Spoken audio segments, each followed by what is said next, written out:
Great Disasters and Horrors in the World's History by Alan H. Godbey. Preface. Whatever be the ideas of the public upon a glance at the title page of this work, it is not intended to pander to the morbid desire for the sensational or horrible characteristic of weak minds. This volume is not a literary morgue. Mankind is constantly astonished by reports of mishaps and disasters of manifold character, when there is seldom room for astonishment. A large proportion of the calamities reported from day to day are directly due to the haste, greed, and heedlessness of man himself, and need no comment. But there is a large class of disasters due solely to meteorological or geological conditions, which surpass all others in magnitude and appalling destruction. In such cases, men insist on prating about mysterious visitations, as though these occurrences were subject to the dominion of no law. To an examination of such is this book devoted. When in school, the writer was often struck by the persistence with which even the most diligent students would call upon the teachers of physics and chemistry to suspend the recitation and devote the time to illustrative experiments. Physical geography was constantly pronounced very dry because of the scarcity of opportunities for illustration.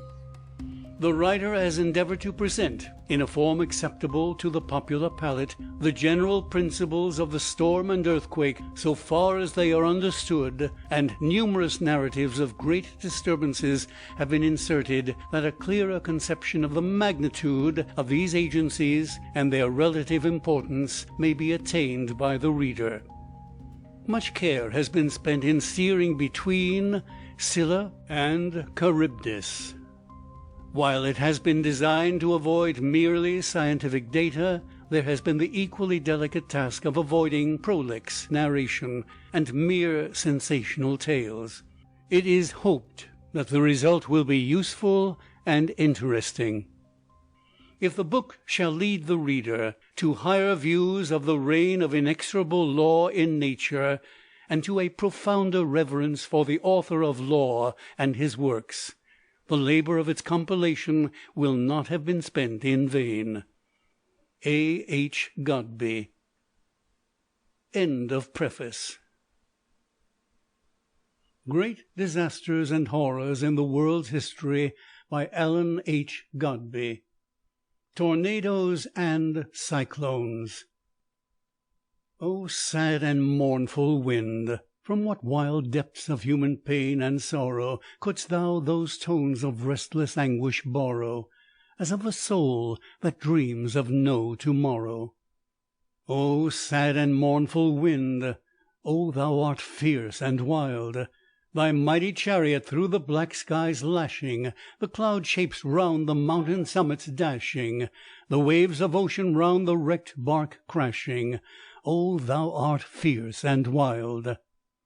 Men find no difficulty in recognizing law and system in the phenomena that are of constant or frequent recurrence. That which is most difficult to explain may pass without a serious thought so long as it manifests no stupendous or sudden power. The water may wear away the stone for centuries, and its progress be unheeded by those who daily visit the pool. So all observe and admire the beauty and order that prevails in the system of winds hitherto described. Their movements seem so simple and natural that people take them as a matter of course. Rather, we should say, they may be depended upon with such certainty that the laws which they followed were unheeded for more than 6,000 years. Relying on result, men gave themselves no concern about principle. But in the sudden storm, the cyclone or tempest that comes sweeping the land with hardly any warning, flooding and destroying, men find mystery. And who is not justly awed thereby? What other power so easily and frequently wrecks and ravages? Who may point out its course or stay its progress? And indeed, it would seem difficult at first to find any law or system that controls the motion of the storm. If a rainstorm always came from the same direction, if unusually high winds always blew from the same quarters, just as the moderate breezes of spring and summer can always be expected from the same general direction, it would appear that there was much greater subordination to definite law. But what can be more perplexing than to have a storm blow violently from one quarter for a time, and after a brief calm to blow with equal violence the other way? Can such phenomena be explained by any principles hitherto discovered? What is a storm? Strictly speaking, it is any marked or unusual disturbance of the normal atmospheric conditions. There may be excessive wind, there may be cessation of the customary winds. Two great classes are found: cyclonic or low area storms, and anti-cyclonic or high area storms. The former may be accompanied by heavy rainfall or snow. The latter is usually noted for absence of either. It is with the low area storm that we must deal at present. This term is used to designate all storms which are marked by low barometer, and therefore it is clear that such are accompanied and partially occasioned by an unusual amount of moisture in the atmosphere. The resultant commotion is usually extensive, the storm center traveling across the country, but occasionally the effects are perceptible only for a short distance, the storm center either breaking up or ascending to the upper atmosphere. A cyclonic storm is signified as a storm characterized by unusually low barometer, and a wind system blowing spirally inward as in a genuine cyclone. They usually affect only the lower strata of the air. Quite frequently they are broken up by striking low mountain ranges, such as the Allegheny system, and often pass Mount Washington without making their presence felt at the signal station on its summit. To what extent they are influenced by or are due to the upper air currents is therefore unknown, though not a few of the attendant phenomena indicate that the latter are of no little importance. Anyone who has observed the waters at the junction of two streams is familiar with the appearance of numerous tiny eddies or whirlpools formed at the point of junction. Such are perceptible also in every rapid stream, when the current, sheering sharply from a projecting point, is made in a measure to collide with itself.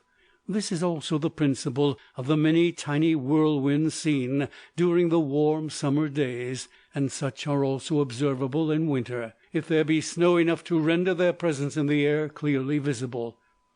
Their results are most readily recognized in snowdrifts, where the wind meets some special obstruction.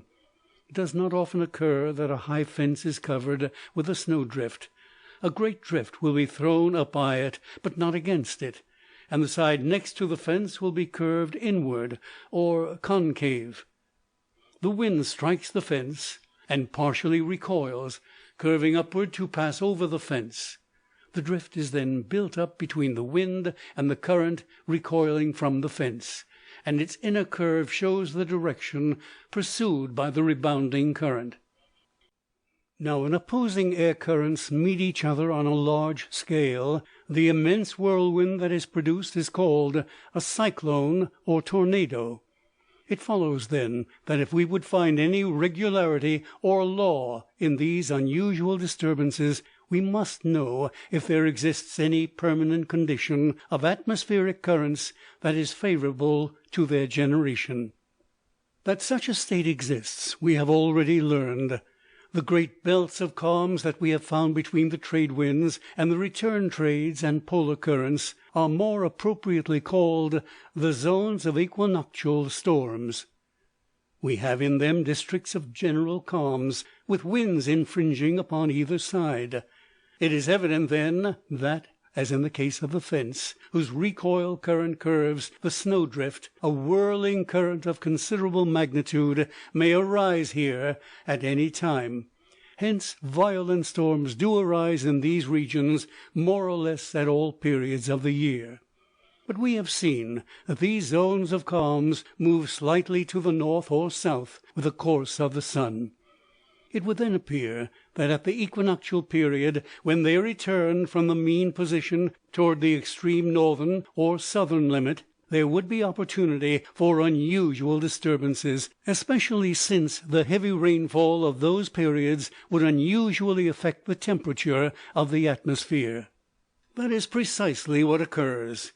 The equinoxes are marked by storms of unusual severity, and the influence of the sudden falls of rain is so great that some eminent men believe them to be nearly the sole factor in the formation of these storms. In one case they doubtless are. If a very heavy rain be decidedly local, there is low barometer at that place. Now, if on either side there be areas of high barometer, the opposing currents flowing in toward the center of the low area are sufficient to meet all the conditions necessary for a cyclonic storm. As the zone of calms is comparatively narrow, it is apparent that the diameter of the area of any storm, owing to the pressure exerted by the incoming currents of wind, must be still less. Hence the cyclone center, at its time of formation, seldom exceeds 100 miles in diameter. As it travels away from the compressing currents that formed it, it is clear that its centrifugal force must increase. Hence its area increases and its violence correspondingly diminishes. These facts refer to the unusually violent cyclonic storms, properly known as cyclones. But all low area storms are characterized by the upward spiral motion, though not strong enough in the case of ordinary summer rains and thunderstorms to be especially noticed. We shall see by and by how this spiral motion may result without the intervention of any strong opposing currents. Why and how a cyclone travels is a question that at once propounds itself. Its motion is in accordance with fixed law, whose operation varies only as it may be affected by unusual peculiarities in the configuration of the surface over which it travels. The reason of the motion is not so easy to explain. Neither is it easy to explain why heat expands objects, but its operation is none the less certain, and so the route pursued by the storm can be readily indicated in advance. It is not a matter of mere conjecture. The motion of a cyclone or tornado is in accordance with the same law that governs the motion of planets around the sun. It can be illustrated in a very simple manner by the spinning of a top. Spin a top on a perfectly smooth and level surface. It will be better if the peg of the top be blunt or round, so that there will be no tendency to settle steadily into some possible hole or depression. Now, the instant any degree of steadiness is attained, the top begins to move in small curves. If it be spun on a marble slab, smoothly coated with fine flour or sand, it can be made to record its motions, which may then be carefully studied. It will be found that the form of the curve is nearly the same with every start. It will describe a parabola, pause a moment, then describe a second, and so on. The chief peculiarity of this separate curvilinear motion is that its direction is always in an opposite direction to that of the rotation of the top. If the top turn from left to right, it will move from right to left, and vice versa. The same tendency will manifest itself even if the peg of the top be placed in a slight depression or socket, so that the curve cannot be made. Then the upper portion of the top will incline to one side and begin describing a curve, but as before in a direction contrary to the direction of rotation. The common toy known as a gyroscope illustrates the last peculiarity also. It consists of a wheel within a metal frame, which has a peg like a top. If the wheel be made to revolve rapidly, the whole may be balanced on the peg, when the frame will begin to slowly revolve in the opposite direction, and if placed upon a smooth, level surface like the top, it will tend to describe the same course. Still other illustrations of this principle are even more familiar than the spinning of a top. Anyone who has seen the game of soldiers in a bowling alley knows that in order to make the ball turn to the left as it moves forward, it must spin the other way, that is, with the hands of a watch. to travel or curve to the right, it must spin in the contrary direction. So in our great national game, baseball, the pitcher curves the ball any way he pleases, merely by following this law. It is not necessary to take into account, as many do, the return trades as occasioning the travel of a whirling storm, and the fact is that the cyclone frequently travels more rapidly than the ordinary wind moving in the same direction. Now the motion of the planets is similar. Rotating in one direction, they travel in the other, and so we find the general law is: all revolving bodies, left free as to direction, travel in a curve in a direction opposite to that of their rotation. This curve is usually some form of conic section, an ellipse, or parabola, or hyperbola. The planets and some comets move in ellipses. Some comets travel parabolas or hyperbolas, and the parabola is the customary path of the cyclonic storm. As the cyclone in the northern hemisphere rotates from right to left, and in the southern from left to right, their paths must necessarily be in opposite directions, as may be seen by the accompanying diagram. So in either case the direction of the path is always away from the equator. As far as the United States are concerned, most non-cyclonic storms originate in the Saskatchewan country, or along the southeastern slope of the Rocky Mountains. By far the greater number pass over the St. Lawrence Valley. A small number are developed in the Gulf or in the Pacific, but these are much affected, often broken up, in crossing the Rocky or Appalachian systems. The usual course is somewhat north of east. There are a few notable exceptions. The immense amount of vapor wafted up the Mississippi Valley induces some low area storms to move southward from Manitoba into the upper Mississippi Valley. In like manner, the excessive moisture along our North Pacific coast causes occasional storms to move southward from Alaska to Oregon. But the course of a cyclonic storm, we have seen, must be different. The accompanying diagram illustrates the fact that the wind blows from all directions toward the center of the storm. As the storm revolves, the wind would come apparently from the south for any one on the eastern edge of the cyclone of the northern hemisphere. Hence, in the case of a storm of large diameter, people in Richmond or Washington may often be surprised by an apparent northeast gale, which reaches them before it strikes New York or Boston. At the center of the storm is absolute calm, so if a cyclone pass centrally over any point in the northern hemisphere, a person at that place will find the wind blowing violently from the southeast, and then after an interval of calm it will blow with equal violence from the northwest. And this will be the case if the path of the storm has already turned to the northeast, so that its northeast quarter may be called its front. If on the northwest course, however, the apparently alternate winds would be from the northeast and southwest. And so one in the path of a southern cyclone would find the winds proceeding from the same quarters. For though it revolves in the opposite direction, its front or path is also in the opposite direction. So in either hemisphere, the southeast or the northeast wind will be the first felt by one directly in the track of the storm. Another result of the path of a cyclone is that the direction of its center from the standpoint of any observer is readily known. A glance at the diagram shows at once that if anyone within the storm area of a cyclone of the northern hemisphere stands with his back to the wind, the storm center, where the barometer is lowest, is invariably on his left.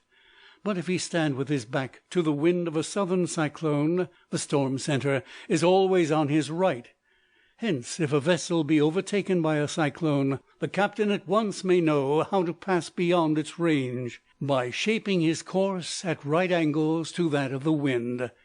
Thus, if in a northern cyclone, he must sail to the right, supposing his back is to the wind. In the southern hemisphere he would sail to the left. As an example of the expansion of the storm area in its journey, may be mentioned the West India hurricane of 1839, which had in the Antilles a diameter of 300 miles, which increased to 500 at the Bermudas and 800 on the parallel of 50° north latitude. To draw again the illustration of the spinning top, it will be observed that the curvilinear motion is extremely slow in comparison with that of rotation, but increases as the rotation decreases. The same law applies to the movement of cyclones. The slowest motion forward is usually near the apex of the curve, and the progress on the ocean is much slower than on land. Traveling over the latter, the irregularities of surface act in the case of the storm just as a rough surface does in the case of the top. The motion may be accelerated, but its regularity is lessened. So while at sea the parabolic path of the storm is almost absolutely perfect, but on reaching the land its motion is more rapid and less regular, conforming somewhat to the configuration of the surface. To illustrate, take the great cyclone of August 16th to the 22nd, 18.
This started off Point Jupiter, Florida, with a rainfall of 2.2 inches in 12 hours, while the rotary velocity of the storm was 60 miles per hour.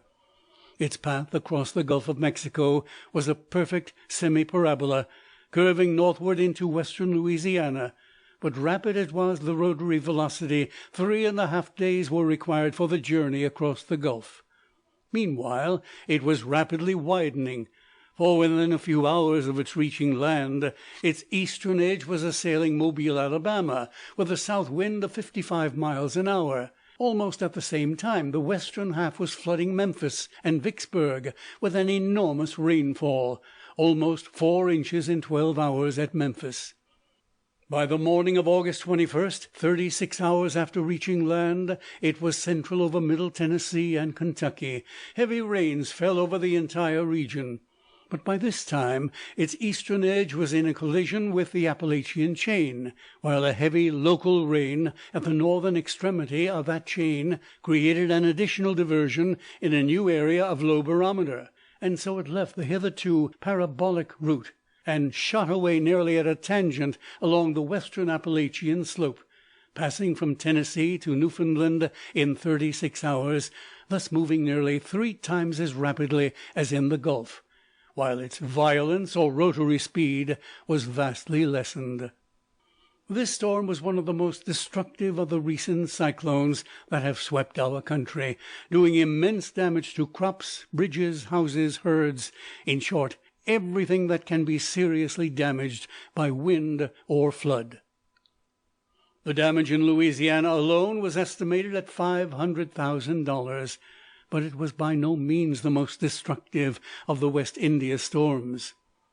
An examination of the area of calms, which are the hotbeds of cyclones and hurricanes, shows that the region which produces the great cyclones of the United States lies in the Antilles and Caribbean Sea. In the Pacific, the portion of the calm belt of the Tropic of Cancer causes the ravages of cyclones or hurricanes originating there to be felt chiefly in Japan and China. The storms of the Pacific arising in the equatorial calm belt are most violent in the East Indies and the southern peninsulas of Asia, as these regions are much warmer, and consequently the atmosphere may hold a much greater quantity of vapor. It follows that cyclones in that quarter much exceed in violence those of our own land. Such are the general laws of these terrible disturbances of nature, as ascertained by years of careful observation. In the United States, our signal service, with well-equipped observatories at important localities, is able to make these principles of practical use, to detect the incipient storm, and mark out its path ere it strikes its fiercest blow.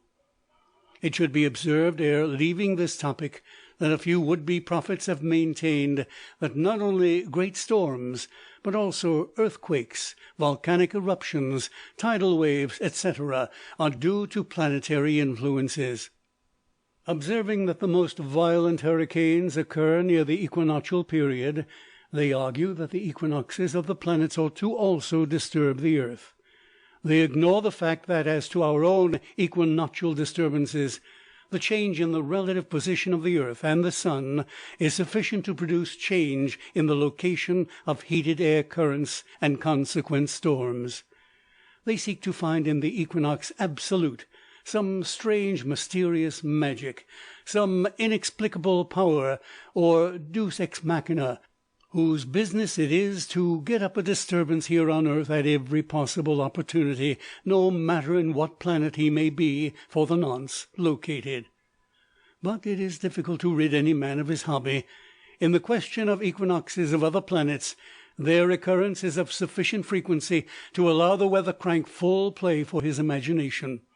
Two of the major planets lie within the earth's orbit, and their more rapid course about the sun results in there being an equinox in one or the other of them about once each month. So no matter in what month a great storm may occur, the enthusiast can point out that a neighboring planet is at or near an equinox. A careful examination of the equinoxes of the inner planets for a period of 15 years shows that the number occurring in the month of April was 22% above the average occurrence for any month. Whence it would appear that the disturbances at that period ought to be equally in excess. But, as a matter of fact, storms on the earth are most numerous and violent at the time of the autumnal equinox, September and October, when no such departure from the average of equinoxes of the other planets appears. If planetary influence were the cause of our storms, it would be reasonable to suppose that disturbances would be greatest when the planets are nearest to the earth. But the advocates of the theory do not seem to consider this a factor at all. Nor could the planetary equinox theory account for the fact that storms of peculiar character always originate in the same regions. For instance, why do cyclones always originate near the tropics, and move away from the equator? If the planetary equinoxes produce violent earthquakes, why are they so partial to North America as never in our whole history to have given us a very serious shaking up? Why is it that of the hundreds of recorded tornadoes of the past century in the United States, only one has ever occurred west of Dodge City, Kansas? Clearly, the adherents of the equinoctial theory will have to admit local terrestrial conditions that modify all their theories, and to make such an admission would be, in the end, to give up the fight. The writer knew of a boy who wasted 1.5 pounds of birdshot in trying to kill a small owl. The game was finally secured, and the young Nimrod discovered a hat full of feathers with the body of a robin, and of no earthly use. Attacking the planetary theory is of little more use, but the theory is the resort of many would-be weather prophets, who needlessly alarm the ignorant with their gloomy forebodings.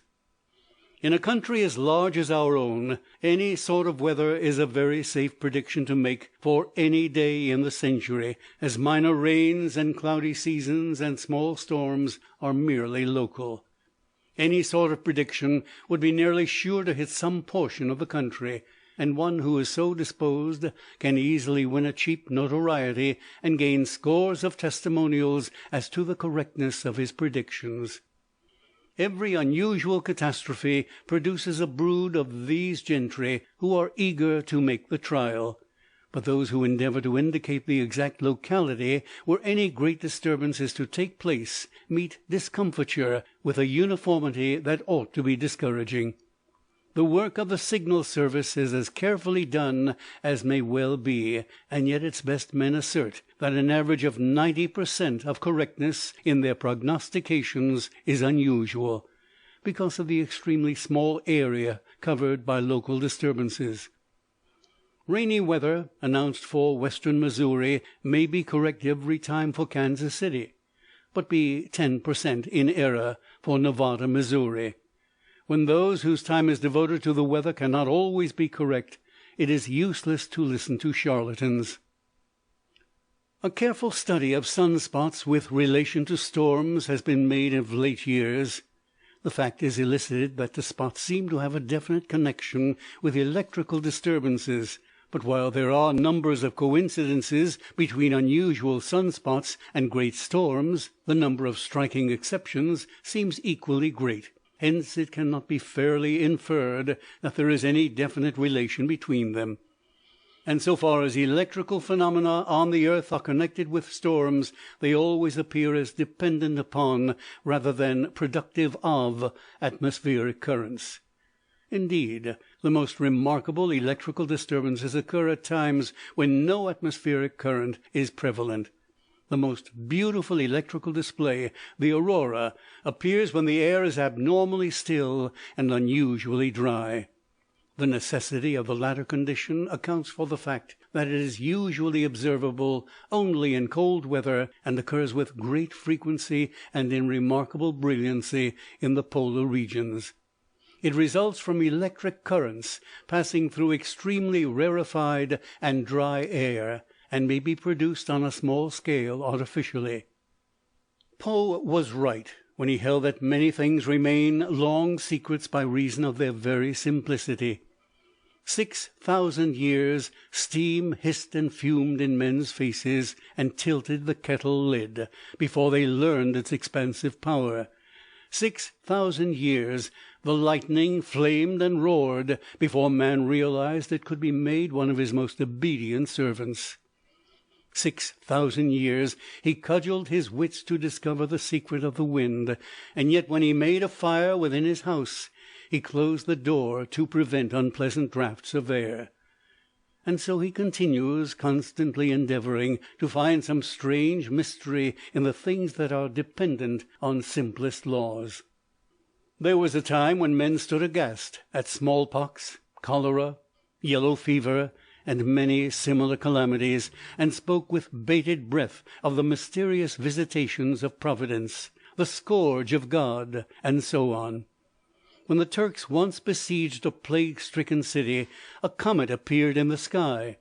The pious inhabitants prayed, "O Lord, deliver us from the devil, the Turk, and the comet," and usually such people believed such plagues were the judgment of God on them for their sins. Modern science holds that about the only sin the Lord punishes in that way is the sin of filthy streets or backdoor cesspools. When man has once learned the means of control and prevention, evils lose their mysterious witchery.